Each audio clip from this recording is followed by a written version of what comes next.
sus ojos y su niñez viene a tocar junto a él.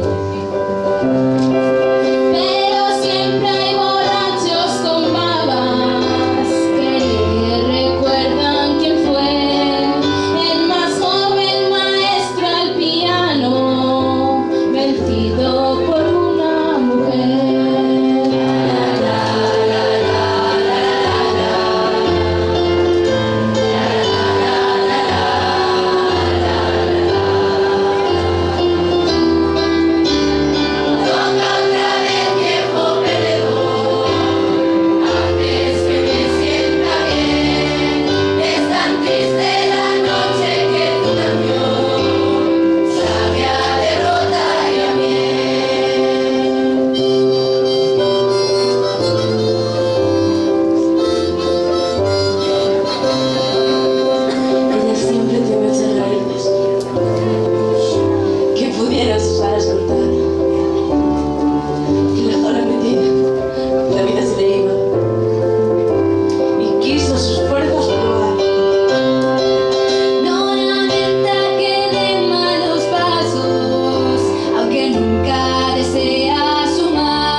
Y una voz que le dice: pareces cansado y aún no ha salido ni el sol.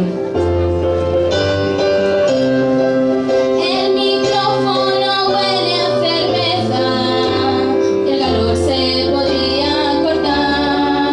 Solitarios oscuros buscando pareja, apurándose un sábado más.